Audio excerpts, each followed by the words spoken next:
નમસ્તે વિદ્યાર્થી મિત્રો, ઓનલાઈન એજ્યુકેશનમાં તમારું સ્વાગત છે। આજે આપણે ધોરણ 8ની અંદર ગ્રામરની અંદર જે બીજું યુનિટ આપણે ચાલુ હતું તો સિમ્પલ પ્રેઝન્ટ ટેન્સ સાદો વર્તમાન કાળ એના છેલ્લા લેક્ચરમાં આપણે આવી ગયેલ છે। મેં તમને હોમવર્કમાં આપેલું પેજ નંબર 9 ઉપર કે જે રેખાંકિત કરેલા શબ્દો છે એ દૂર કરી અને પ્રશ્નાર્થ વાક્ય બનાવવાના છે। તમને હોમવર્કમાં આપેલું તો જોઈએ કેટલા વિદ્યાર્થીઓએ કરેલ છે અને કેટલાનું સાચું આવેલ છે। તો એ ચાલુ કરતા પહેલા અમુક જે નિયમો છે એ આપણે જોઈ લઈએ। તો એની અંદર પેલા ડુ અને ડસ જે આપણે ગયા પીરિયડમાં કીધું હતું કે ડુ ક્યારે વાપરવાનું અને ડઝ ક્યારે વાપરવાનું। તો એની અંદર મોટા ભાગના બધા આવે ત્યારે શું આવશે? ડુ આવશે। ડઝ ક્યારે આવશે? તો કે ઈ શી અને ઈટ આ ત્રણ હોય ત્યારે શું આવશે? ડઝ આવશે। બાકી બધા હોય ત્યારે શું આવશે? ડુ આવશે। બાકી બધા એટલે યુ હે, વી હે, ધે હે એ બધા હું કેમ આવશે? ડુમાં આવશે। બધું આપ્યું હોય ત્યારે ડુ અને ઈ શી ઈટ આપ્યું હોય ત્યારે ડઝ વાપરવાનું। બીજું ડઝ આપ્યું હોય ત્યારે મૂળ રૂપ જ આવે। શું આવે? મૂળ રૂપ। મૂળ રૂપ આપણે આમ કરતા ફ્લાય આપ્યું હોય તો વાયની આગળ વ્યંજન છે તો વાયને દૂર કરવાનો FLIES। હવે ફ્લાય શબ્દ આપ્યો છે આમાંથી આ એનું રૂપ થયું। આ શબ્દ આપ્યો છે તો ડઝ આવ્યું તો મૂળ રૂપ મૂકવાનું એટલે આવો શબ્દ આપ્યો એનું શું કરી નાખવાનું? ફ્લાય કરી નાખવાનું। તો એનું મૂળ રૂપ કરી નાખવાનું। તો જોઈએ આપણે એમાં એક અથવા તો બે વાક્ય આપણે કરાવેલા છે, કાંઈ વાંધો નહીં, આપણે બીજી વાર કરાવીએ।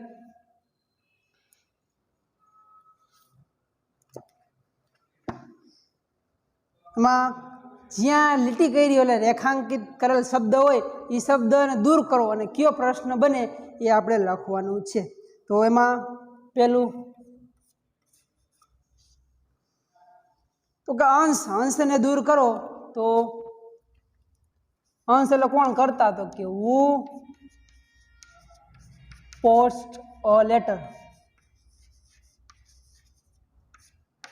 Question mark.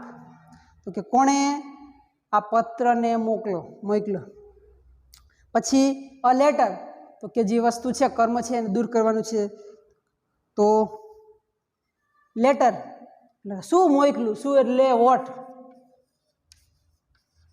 વોટ। પછી અંશ છે કોણ છે? હું છું, તમે છો, ના કોઈ ત્રીજો પુરુષ છે તો વોટ। તો અંશ છે કેમાં આવશે? ઈમાં આવશે। ઈ આવે તો શું આવે? ડુ કે ડઝ આવે? હમણાં જ આપણે લખ્યું શું આવશે? વોટ ડઝ અંશ પોસ્ટ। વોટ ડઝ અંશ પોસ્ટ। હવે મેં તમને શું કીધું હતું? ડઝ આવે તો મૂળ રૂપ આવે। જોઈ લ્યો આ ડઝ પછી પોસ્ટ આવ્યું, અહીંથી એસ દૂર થઈ ગયું તો ડઝ આવશે તો મૂળ રૂપ આવશે। અને ડઝ શેના ઉપરથી ખબર પડે? આના ઉપરથી ખબર પડે। અંશ છે તો કોઈ ત્રીજો પુરુષ છે તો ઈ સી ઇટ તો ડઝ આવશે। તો બીજા વાક્ય the children sing a song, એમાંથી ચિલ્ડ્રન અને સોંગ એ બંને નીચે રેખાંકિત લીટી કરેલ છે। તો પહેલાં તો કોણે ગાયું? તો હુ સિંગ અ સોંગ। કોણે ગીત ગાયું? હુ સિંગ અ સોંગ। અને હવે સોંગ ગાયું એટલે સોંગ શું ગાયું? શું એટલે વોટ। પછી બાળકો બહુવચન તો શું આવશે? ડુ કે does? What do the children sing. બાળકોએ શું ગાયું એમ કહેવાનું what do the children sing. હવે 3 વાક્ય વાળું છે, નીચેની સમય આપણે ઉપર લખી।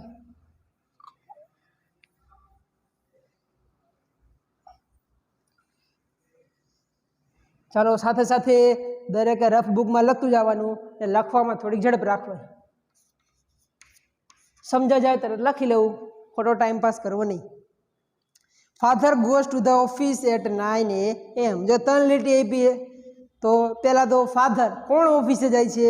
ફાધર. તો who goes, ક્યાં? who goes to the office, ક્યારે? At 9 AM.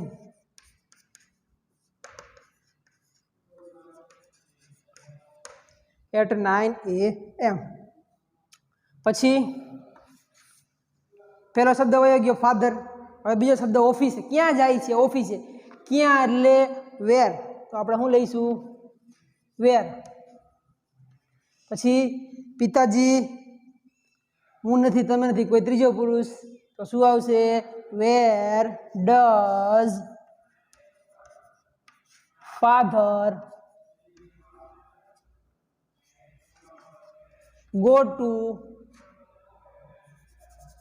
go to at 9 AM. Father હે તો ડઝ આવશે.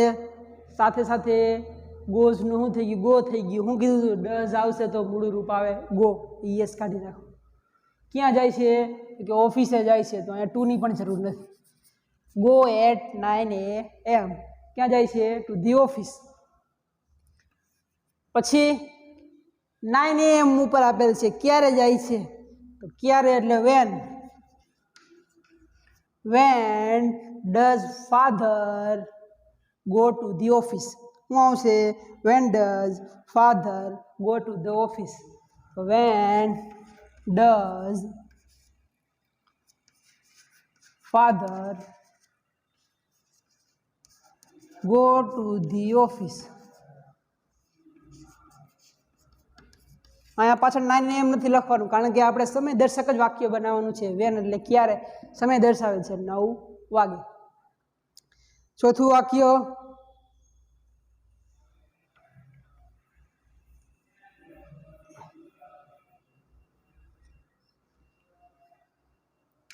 થોડાક નાના અક્ષર કરીએ, 2 વાક્ય સમજ જશે.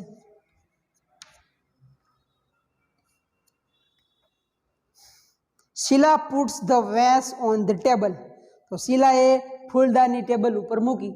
તો એમાં શીલા આપ્યું છે, પછી ફૂલદાની વિશે વસ્તુ એ આપ્યું છે, અને ટેબલ ઉપર એટલે ક્યાં મૂક્યું છે તે આપ્યું છે.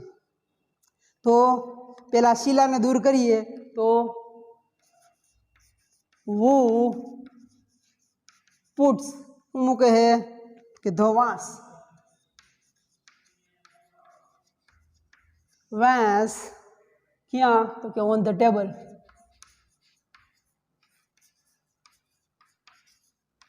Question mark. તો પેલું who થી વાક્ય બની ગયું, શીલા દૂર થઈ ગઈ. પછી શું મૂકે હે? તો ફૂલદાની મૂકે હે. શું એટલે વોટ. વોટ. પછી શીલા, શીલા ઈસી ઈટની અંદર આવે તો what does Sheela, what does Sheela put on the table. હું કે ડઝ શીલા પુટ. તો જો શીલા હતું એટલે ડઝ આવ્યું, ડઝ હતું તો પુટ્સનું પુટ થઈ ગયું, એસ દૂર થઈ ગયો, મૂળ રૂપ આવી ગયું. ઓન ધ ટેબલ, ટેબલ ઉપર શું મૂકે છે. પછી વેર, વાંસ મૂકે હે પણ ક્યાં મૂકે હે એટલે where. Where does Sheela put the vase. એ તો શીલા પુટ,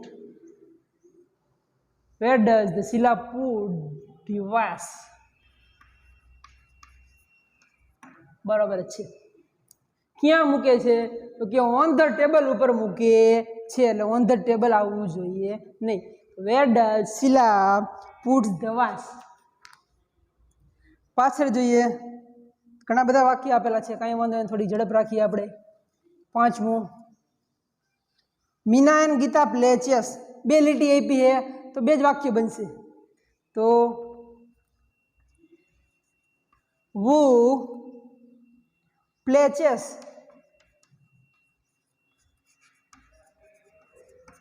કોણ ચેસ રમે છે? અને બીજું શું કે શું રમે છે? તો વોટ. હવે તમે જો મીના જોઈશો તો એમ કહી શકો મીના તો ઈ સીટમાં આવે તો ડઝ આવવું જોઈએ, પણ મીના એકલી નથી. મીના અને ગીતા બે વ્યક્તિ છે. બે વ્યક્તિ હોય તો બહુવચન, બહુવચન હોય તો ડુ.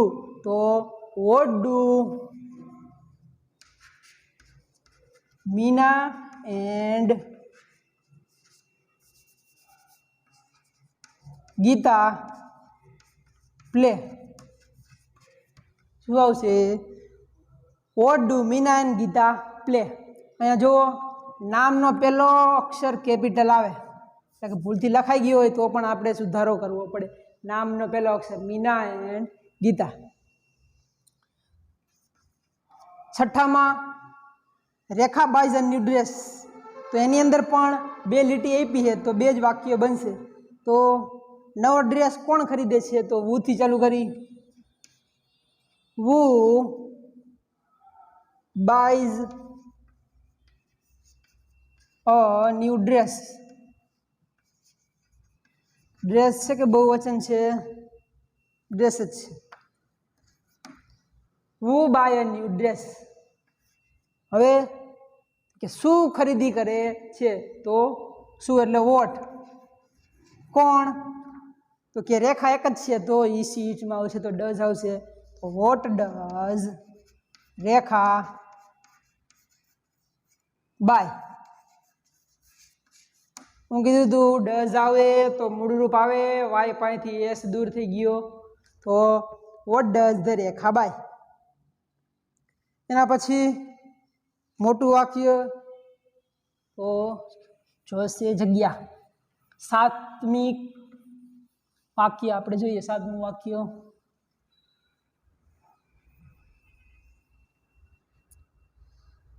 કેટલા સાચા પડી રહ્યા છે મિત્રો? થોડો ઘણો સુધારો થતો હોય તો પણ ચાલશે. અહીંયા મૂળરૂપ કરવાનું હોય, અહીંયા ન કર્યું હોય તો પણ ચાલશે. કંઈક નવું શીખતું રહેવું. એની અંદર સાતમું,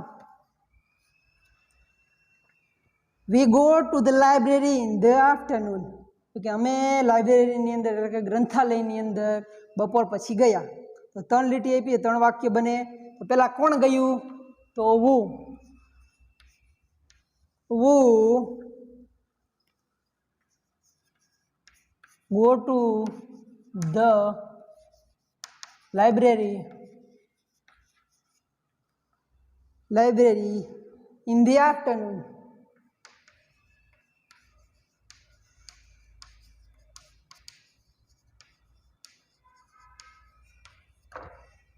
તો કોણ ગયું બપોર પછી લાઇબ્રેરીની અંદર? તો કે અમે ગયા. જવાબ. પછી ક્યાં ગયા? લાઇબ્રેરીમાં ગયા. ક્યાં એટલે વેર. વેર. ડુ કે ડઝ? કે વી આવ્યું. વી બહુવચન, બહુવચન હોય તો શું આવે? Do. Where do we go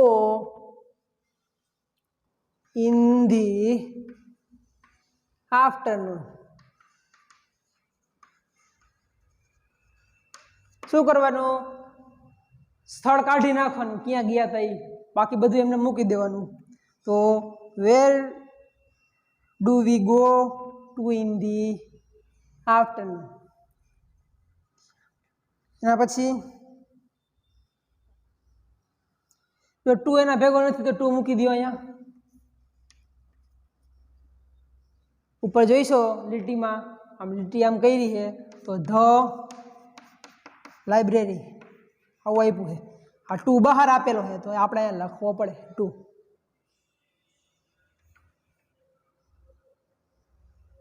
એના પછી ક્યારે જાય છે? બપોર પછી જાય છે તો when. When do we go to the library. ક્યારે જઈએ છીએ તો કે બપોર પછી. When do we go to the library. એના પછી હેલો આવી ગયું 8મું. એક જ વાક્ય આપ્યું છે એટલે એક જ રેખાંકિત શબ્દ આપ્યો, એક જ વાક્ય બનશે. તો ડોગ હે તો who runs after the cat. The cat. કોણ બિલાડીની પાછળ ભાગે છે કે the dog runs after the cat. તો એ જવાબ થઈ ગયો, આ પ્રશ્ન થઈ ગયો. 9મું the baby drinks milk in the morning. બાળકે સવારમાં દૂધ પીવે છે. 3 રેખાંકિત શબ્દ આપ્યા છે તો 3 વાક્ય બનશે. પહેલા તો ધ બેબી હે એને દૂર કરો તો હુ ડ્રિંક્સ આખું વાક્ય એમને milk in the morning.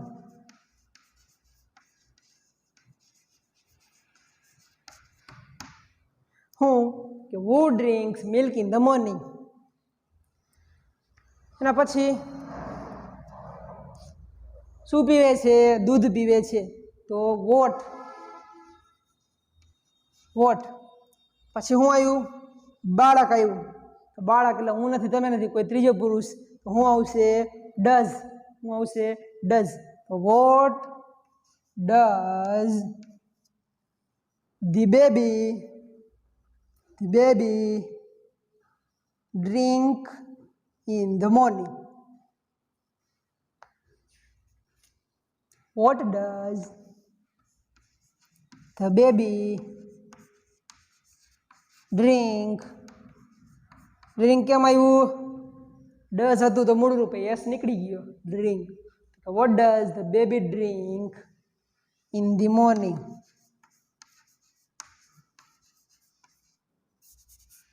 In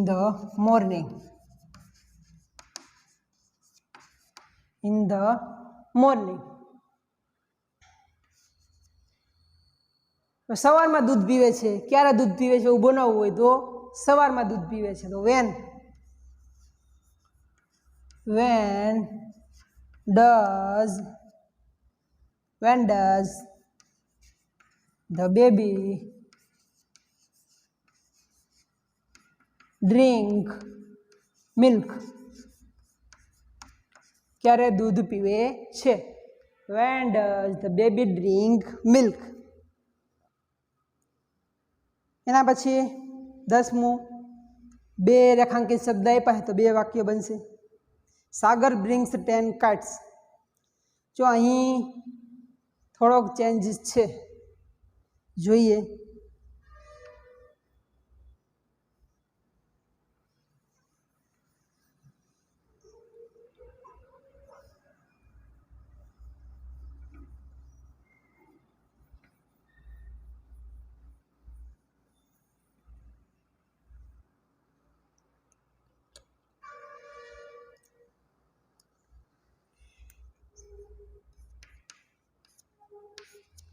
Sagar brings 10 kites.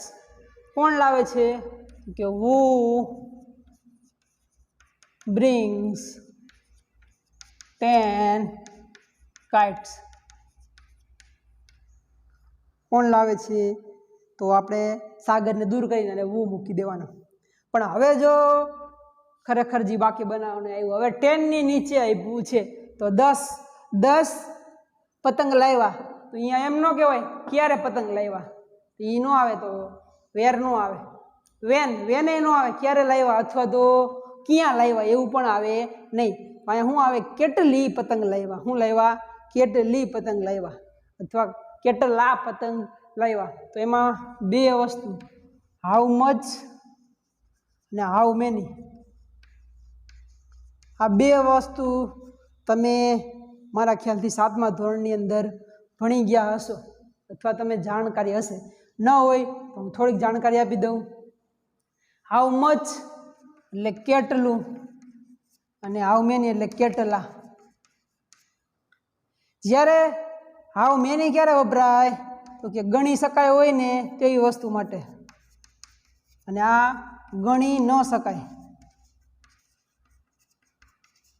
ગણી ન શકાય. તમે એમ કહો ગ્લાસમાં દૂધ કેટલું છે, કેટલું કયો, ત્યાં તમે દૂધ ગણી ન કહો કે 2 ગ્રામ છે 3 ગ્રામ છે, તો કેટલું એટલે હાઉ મચ મિલ્ક આવે. એની જગ્યાએ તમે પેન કયો 10 પેન, કેટલી પેન છે અથવા તો કેટલા નંગની પેન છે તો શું આવશે કેટલા, એટલે ગણી શકાય. પેન હોય તો એને ગણી શકાય. તો એવી જ રીતે અહીંયા હાઉ મેની આવશે, કારણ કે પતંગ કેટલા છે 10 છે, આપણે એને ગણી શકીએ છીએ. તો how many kite, how many kite શું આવશે હાઉ મેની કાઇટ્સ, બહુવચન આપ્યું છે હાઉ મેની કાઇટ્સ. પછી સાગર, સાગર કોણ છે, હું નહીં તમે નહીં, કોઈ ત્રીજો પુરુષ, તો ડઝ આવશે. How many kite does bring, કોણ સાગર.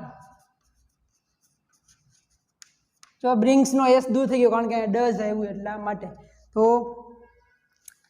How many kite does Sagar bring શું આવશે how many kites does Sagar bring. ક્યાંક ભૂલ કરી આપણે, હા ડઝ પછી શું આવશે, આ સાગર પહેલા આવે ને બ્રિંગ પછી લાવે. એ વસ્તુ એમને આવી જાય કે કરતા લાવે તો આવે, સાગર બ્રિંગ, સાગર બ્રિંગ.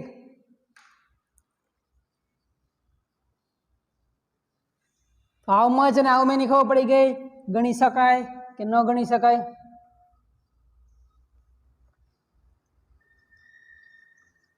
અગિયારમું ફટાફટ પૂર્ણ કરી લઈએ. The postman delivers letter in the afternoon. જો 3 રેખાંકિત શબ્દ આપ્યા, 3 વાક્ય બનશે. પહેલા તો who delivers, બહુવચન આપેલું છે લેટર્સ, ક્યારે ઇન ધ આફ્ટરનૂન,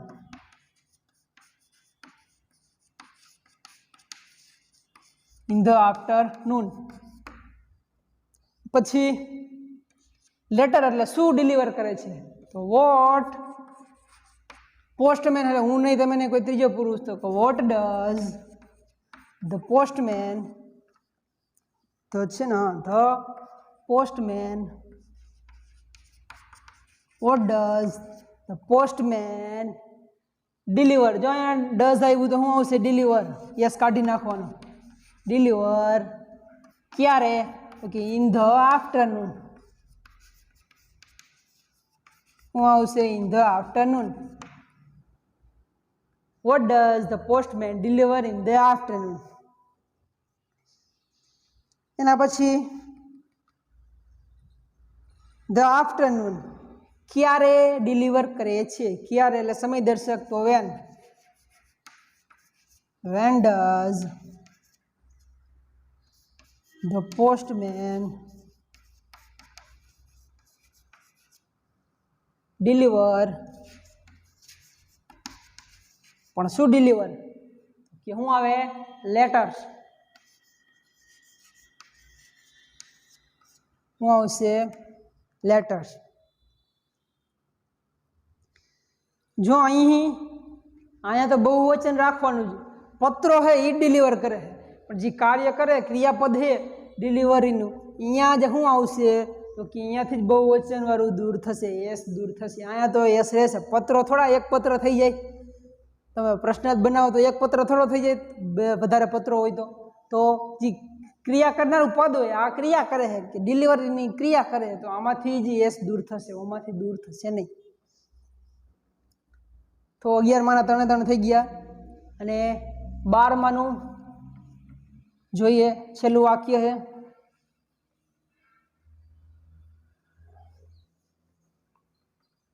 અત્યારે તમને એવું લાગે છે સહેલું છે, આવડે છે, પણ પરીક્ષામાં તમને આવડતું નથી, કન્ફ્યુઝ થઈ જાવ છો, શું મૂકવું, શનું શું મૂકવું, ક્યાં મૂકવું. તો પ્રેક્ટિસ કરવી જેથી આપણને આવડે. તો એમાં પેલું Disha and Suman learn English in the evening. 3 રેખાંકિત શબ્દ છે તો 3 વાક્ય આવશે. એમાં પહેલું જોઈએ, કોણ ઇંગ્લિશ શીખવા જાય છે ઇવનિંગની અંદર? તો who learn English in the evening. સાંજે કોણ ઇંગ્લિશ શીખવા જાય છે? પછી ઇંગ્લિશ શીખવા જાય તો શું શીખવા જાય? શું એટલે વોટ. કોણ શીખવા જાય છે? 2 વ્યક્તિ શીખવા જાય છે. 2 વ્યક્તિ હોય તો બહુવચન હોય તો ડુ આવે, ડઝ આવે નહીં. તો વોટ ડુ, કોણ તો કે દિશા એન્ડ સુમન.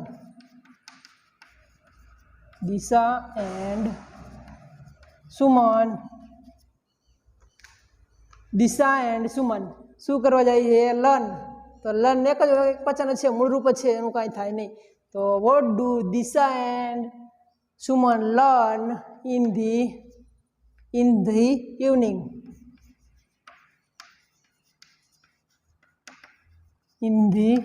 ઇવનિંગ. અને લાસ્ટ વન, ક્યારે શીખવા જાય? સાંજે શીખવા જાય. ક્યારે એટલે વેન, સમય દર્શક. When do Disha and Suman learn English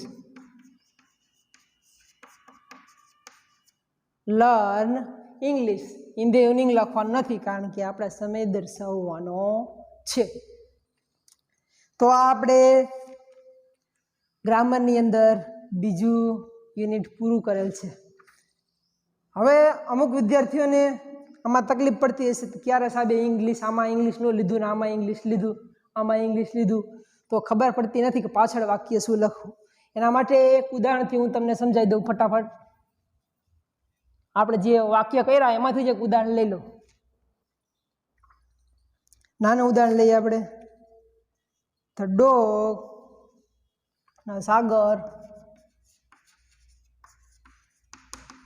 Sagar brings 10 kites.